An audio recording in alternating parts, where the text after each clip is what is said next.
ঐক্যমত্যে পৌঁছাতে পেরেছি। বাংলাদেশে নির্বাচন ব্যবস্থা, বিশেষত নির্বাচন কমিশনারগুলো কিভাবে নিয়োগপ্রাপ্ত হবেন, দীর্ঘদিন ধরে সে ব্যাপারে একটা অস্পষ্টতা ছিল। ফেসিবাদী আমলে বাকশালী কায়দা একটা আইন প্রণয়ন করা হয়েছিল। সংবিধানের মধ্যে শুধুমাত্র রাষ্ট্রপতি প্রধান নির্বাচন কমিশনার এবং অন্য নির্বাচন কমিশনারদেরকে নিয়োগ করবেন, এই বিধানটা সেখানে উল্লেখ করা ছিল। কিন্তু আমরা মনে করেছি নির্বাচন কমিশন নিয়োগ করার ক্ষেত্রে রাষ্ট্রের যে তিনটি অঙ্গ রয়েছে, প্রধান, বিরোধী দল, সরকারি দল, তাদের সকলের একটা সম্মিলিত কমিটির মধ্য দিয়ে যাতে এই নিয়োগ প্রক্রিয়াটা সম্পূর্ণ হয়, সেরকম একটা সিদ্ধান্ত আজকে কমিশনে আমরা সকলে মিলে একমতে পৌঁছাতে পেরেছি। প্রধানমন্ত্রী, বিরোধী দলের নেতা, স্পিকার, ডেপুটি স্পিকার এবং প্রধান বিচারপতি মনোনীত আপিল বিভাগের একজন বিচারপতির সমন্বয়ে একটি সিলেকশন কমিটি গঠিত হবে। সেই সিলেকশন কমিটি আইনের দ্বারা নির্ধারিত যোগ্যতা অযোগ্যতা বিবেচনায় নিয়ে একজনকে প্রধান নির্বাচন কমিশনার এবং অন্যান্য নির্বাচন কমিশনারদের প্রস্তাব রাষ্ট্রপতির কাছে পেশ করবেন এবং রাষ্ট্রপতি তাদেরকে নির্বাচন কমিশনার হিসেবে নিয়োগ প্রদান করবেন। একই সাথে আরও একটা বিষয়ে আজকে ঐক্যমত্য হয়েছে যে নির্বাচন কমিশনার যারা হন তাদের আসলে জবাবদিহিতার জায়গাটা এর আগে আমরা আইনগতভাবে সেটাকে নির্ধারণ করতে পারিনি। এই কারণে অতীতে যে নির্বাচনগুলো হয়েছে সেখানে বড় ধরনের অনিয়ম, বড় ধরনের কারচুপির মতো ঘটনাগুলো ঘটা সত্ত্বেও আইনগতভাবে তাদেরকে আইনের আওতায় নিয়ে আসার বিষয়টি অনুপস্থিত ছিল। সে জায়গায় নির্বাচন কমিশনার যারা আছেন তাদের আচরণবিধি এবং তাদেরকে জবাবদিহিতার আওতায় নিয়ে আসার জন্য একটি আইন প্রণয়নের ব্যাপারেও আজকের ঐক্যমত্য কমিশনের আলোচনায় প্রস্তাব গৃহীত হয়েছে। আমরা নির্বাচন কমিশনার নিয়োগ করার ব্যাপারে সরকারি দল, বিরোধী দল এবং বিচারপতির প্রতিনিধির সমন্বয়ে যে কমিটি গঠিত হয়েছে এবং তাদের সিলেকশনে তাদের সর্বসম্মতিক্রমে প্রধান নির্বাচন কমিশনার এবং অন্যান্য নির্বাচন কমিশনার নিয়োগের এই বিধানকে আমরা আমাদের দলীয় যে পূর্বেকার প্রস্তাবনাগুলো ছিল সেখান থেকে কিছুটা মডিফাই করে আমরা এই সিদ্ধান্তে আমরা একমত হয়েছি। তবে একটা জিনিস আমরা একটু খোলাসা করে বলতে চাই জাতির কাছে, ঐক্যমত্য কমিশন শুরুতে জাতীয় সাংবিধানিক কাউন্সিলের কথা বলেছিল, যেটা আরো 9 সদস্য বিশিষ্ট একটা বডি ছিল। পরবর্তীতে জাতীয় সাংবিধানিক কাউন্সিল এনসিসির প্রস্তাবনা বাদ দিয়ে সাংবিধানিক এবং সংবিধিবদ্ধ প্রতিষ্ঠানগুলোতে নিয়োগ কমিটি আকারে একটা কমিটি প্রস্তাবনা করা হলো। সেখানেও অনেকগুলো প্রতিষ্ঠানের কথা ছিল। সেখান থেকে তথ্য কমিশন, মানবাধিকার কমিশন, অ্যাটর্নি জেনারেল, তারপর 3 বাহিনী প্রধান, এই প্রতিষ্ঠানগুলোকে এই কমিটির আওতা মুক্ত রাখা হলো।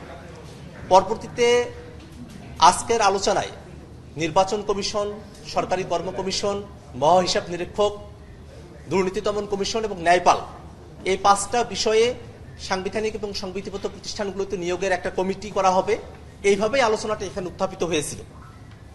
কিন্তু শুধুমাত্র একটা বিষয়ই আজকে আমরা একমত হতে পেরেছি, বাকি 4টা বিষয় এখনো পর্যন্ত অনিশ্চয়তার জায়গায় রয়েছে।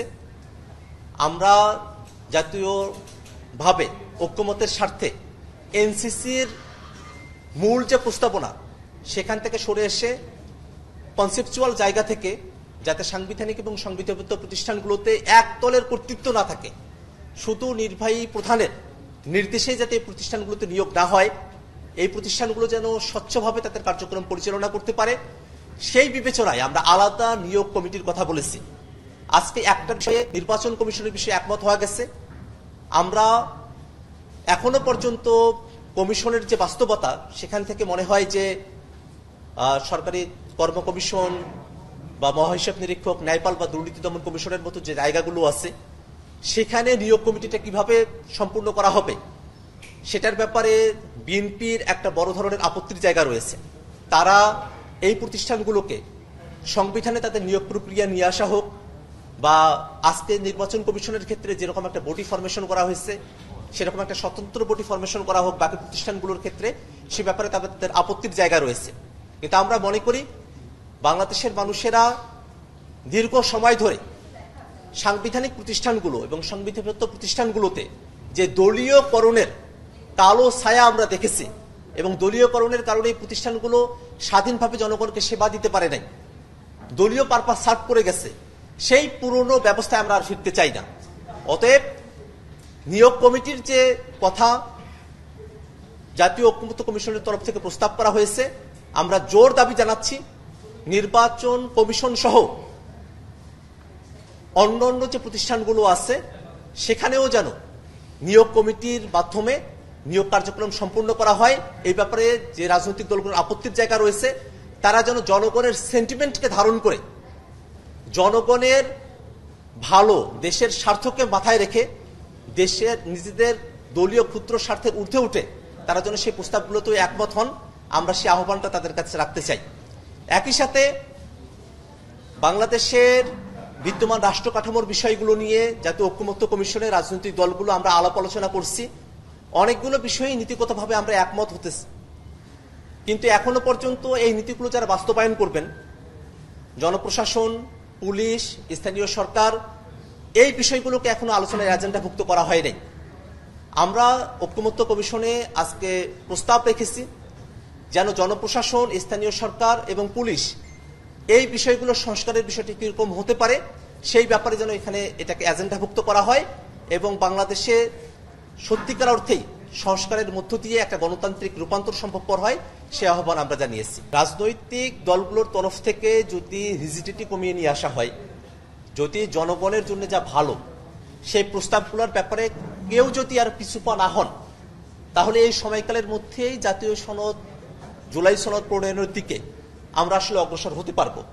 কিন্তু যদি মৌলিক সংস্কারকে পাশ কাটিয়ে জুলাই সনদের দিকে অগ্রসর হওয়ার দিকে কমিশন যায়, সেক্ষেত্রে অবশ্যই জাতীয় নাগরিক পার্টি এনসিপি আমরা আমাদের সিদ্ধান্ত আমরা পুনর্বিবেচনা করব। আমরা মনে করি যে মৌলিক সংস্কারের ভিত্তিতেই জুলাই সনদ প্রণয়ন হওয়া প্রয়োজন এবং সেই জুলাই সনদ সেটা একটা নিছক ইতিহাসের ডকুমেন্ট হবে না, সেটাকে কার্যক্ষেত্রে বাস্তবায়নের জন্য লিগাল ফ্রেমওয়ার্ক অর্ডার এলএফও করে সেটাকে একটা বাস্তবসম্মত জায়গায়, বাস্তবায়নযোগ্য একটা জায়গায় নিয়ে যাওয়ার জন্য পদক্ষেপ গ্রহণ করার আমাদের আহ্বান থাকবে। বাংলাদেশের প্রচলিত শাসন কাঠামোয় এই সাংবিধানিক প্রতিষ্ঠানগুলো যেগুলো আসলে এক্সিকিউটিভ প্রতিষ্ঠান হয়, সেগুলোকেও দলীয়ভাবে ব্যবহারের অতীত নজির আমাদের কাছে আছে। দুর্নীতি দমন কমিশনকে সরকার তাদের মতো করে ব্যবহার করেছে। দুর্নীতি দমন কমিশন যেখানে যারা ক্ষমতায় আছে তাদেরকে জবাবদিহিতার আওতায় নিয়ে আসবে, কারা কতটুকু দুর্নীতি করলো সে বিষয়গুলোকে তদারকি করবে, সেটা না করে দুর্নীতি দমন কমিশন কারা বিরোধী দলে আছে তাদেরকে বিপদে ফেলার কাজগুলো করত এবং সেটা সম্ভবপর হতো কারণ এই দুর্নীতি দমন কমিশনে সেখানে এমন ব্যক্তিদেরকে নিয়োগ দেওয়া হতো প্রধানমন্ত্রীর একচ্ছত্র অধিক্ষেত্রের মধ্য দিয়ে যে তিনি আসলে ওই সরকারি দলের অনুগত থাকতেন। এবং অন্য যে জায়গাগুলো আছে, মহাহিসাব নিরীক্ষক বা ন্যায়পালের মতো যে বিষয়টাকে এখনো পর্যন্ত বাংলাদেশে আসলে আমরা বাস্তবায়ন করতে পারি নাই, সংবিধানে শুধুমাত্র আলোচনাটুকু ছিল, এই জিনিসগুলো যদি দলীয় সরকারের কর্তৃত্বের বাইরে না আসে, সেক্ষেত্রে মোটা দাগে আমরা যে পরিবর্তনের স্বপ্ন দেখি সেই স্বপ্নটা বাস্তবায়ন করা সম্ভব হবে না। অনেকেই এখনো পুরনো যে ব্যবস্থা সেই ব্যবস্থাতেই দেশ পরিচালনার স্বপ্ন দেখে, সে জায়গা থেকেই তারা অন্যান্য যে প্রতিষ্ঠানগুলো আছে সেখানে যাতে একটা সমন্বিত, একটা কার্যকর, একটা স্বাধীন স্বতন্ত্র নিয়োগ কমিটির মধ্য দিয়ে, সিলেকশন কমিটির মধ্য দিয়ে নিয়োগটা সম্পূর্ণ হবে, সেই আলোচনার মধ্যে তারা অগ্রসর হতে চান না। এবং একই সাথে তাদের যে বক্তব্য থাকে, বিশেষত বিএনপি বলছে যে ওই প্রতিষ্ঠানগুলোকে সংবিধানের মধ্যে অন্তর্ভুক্ত না রেখে শুধুমাত্র আইনি কাঠামোর মধ্য দিয়ে সেগুলোকে সম্পূর্ণ করার কথা। কিন্তু বাংলাদেশের আইন খুব সহজে পরিবর্তন করা যায়, সিম্পল মেজরিটিতেই একটা আইনকে বাদ দিয়ে আর একটা আইন গ্রহণ করা সম্ভবপর হয়। সেক্ষেত্রে যে দল সরকার গঠন করবে, আজকে যদি নিয়োগ কমিটির ব্যাপারে আমরা ঐক্যবদ্ধ হই, আইনের ব্যাপারে যে দল সরকার গঠন করবে সিম্পল মেজরিটিতে থাকবে এবং তারা সহজেই সেই আইনটাকে পরিবর্তন করতে পারবে। সেক্ষেত্রেই আমরা বলতেছি যে আমরা নিয়োগ কমিটিগুলোর ব্যাপারে যে ভোটের সাজেশন এখানে এসেছে সেটাকে যদি আমরা সংবিধানে প্রযুক্ত করতে পারি, সংবিধান যেহেতু দুষ্পরিবর্তনীয় এবং সংবিধান পরিবর্তন করতে গেলে 2/3 মেজরিটি প্রয়োজন হবে উচ্চকক্ষের এবং অনেকগুলো জায়গাতেই গণভোটের মতো বিধানগুলো রয়েছে, একটা দলের একক অধিক্ষেত্রের মধ্য দিয়ে এই প্রতিষ্ঠানগুলোকে দলীয়করণের দিকে গিয়ে সংবিধানকে সংশোধন করা সম্ভবপর হবে না। সে কারণেই সরকারি কর্ম কমিশন, মহাহিসাব নিরীক্ষক, দুর্নীতি দমন কমিশন, ন্যায়পালের মতো যে বিষয়গুলো আছে, নির্বাচন কমিশনের সাথে সাথে সেগুলোর নিয়োগের বিধানটাকেও যেন সংবিধানে অ্যাড করা হয়, সংবিধানে রাখা হয়, সেই প্রস্তাবটাই আমরা দিয়েছি, যাতে সংস্কারকে আমরা দৃঢ়ভাবে সামনের দিকে ধারণ করতে পারি। সংস্কার যেন ভালনারেবল অবস্থায় যে কোনো সময় সংস্কারকে পরিবর্তন করে ফেলা যায়, যে কোনো সরকারি দলের ইচ্ছায়। এই ঝুঁকিপূর্ণ অবস্থায় আমরা সংস্কারকে রাখার পক্ষপাতী নই, সে কারণেই আমরা সংবিধানে এটাকে রাখার কথা বলেছি।